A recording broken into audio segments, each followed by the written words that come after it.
Salam dan selamat malam sahabat Rema yang terkasih. Puji Tuhan jika pada kesempatan malam ini kita bisa berjumpa kembali dalam Renungan Malam. Renungan malam ini dengan tema ketenangan di tengah kekhawatiran. Seorang pendaki gunung sedang dalam perjalanan. Tiba-tiba kabut tebal turun dan membuat pendaki ini tidak bisa melihat jalan di depan. Namun ia tetap percaya. Kenapa? Karena ia punya kompas dan peta.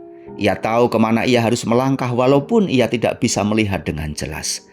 Di dalam hidup ini, kekhawatiran adalah seperti kabut yang gelap dan membuat harapan tidak nampak dengan jelas. Namun kita mempunyai kompas rohani, yaitu firman Tuhan dan doa. Kita bisa tetap tenang karena kita tahu arah hidup kita dan kepada siapa kita percaya. Sahabat Rema yang terkasih, dalam kenyataan hidup, kekhawatiran adalah hal yang nyata. Setiap orang pasti pernah mengalami kekhawatiran.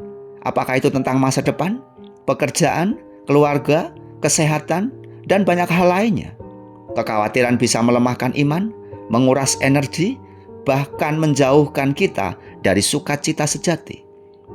Firman Tuhan dalam Filipi pasal 4 ayat yang ke-6 sampai ke-7 mengatakan, "Janganlah hendaknya kamu khawatir tentang apapun juga, tetapi nyatakanlah dalam segala hal keinginanmu kepada Allah dalam doa dan permohonan dengan ucapan syukur. Damai sejahtera Allah yang melampaui segala akal akan memelihara hati dan pikiranmu dalam Kristus Yesus." Ini bukan sekedar ajakan, tetapi perintah rohani dari seorang rasul, yaitu Rasul Paulus. Ia menulis surat ini bukan dalam kenyamanan, melainkan dari penjara. Namun, ia tetap mengajarkan untuk tidak khawatir.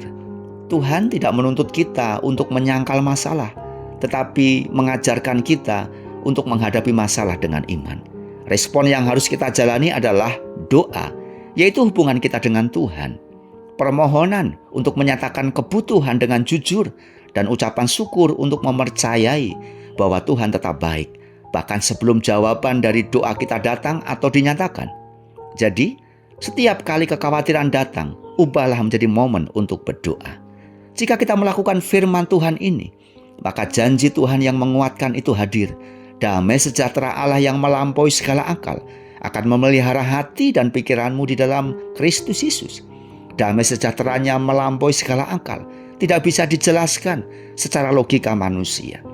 Damai sejahteranya memelihara hati dan pikiran, dua bagian yang sering diserang oleh kekhawatiran.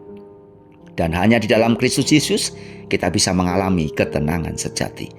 Damai bukan berarti tidak ada badai, tetapi ada ketenangan di tengah badai. Karena kita tahu siapa yang mengendalikan perahu kehidupan ini. Apa yang saat ini membuat kita khawatir? Sudahkah kita menyerahkan kekhawatiran hidup ini dalam doa dengan ucapan syukur? Apakah kita mau percaya bahwa damai sejahtera Tuhan lebih besar dari kekhawatiran kita? Tuhan tidak menjanjikan hidup tanpa masalah, tetapi Dia menyediakan damainya di tengah masalah. Mari kita latihan diri untuk kita jadikan kekhawatiran sebagai alarm untuk berdoa. Mari kita berdoa. Bapa di dalam surga, terima kasih untuk firman-Mu malam ini.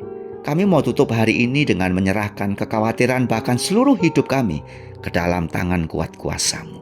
Kami percaya bahwa di dalam Engkau ada ketenangan, ada sukacita, dan ada jalan keluar.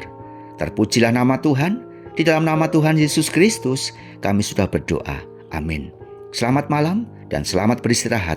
Selamat menikmati kebaikan Tuhan yang tanpa batas. Soli Deo Gloria. Tuhan Yesus memberkati.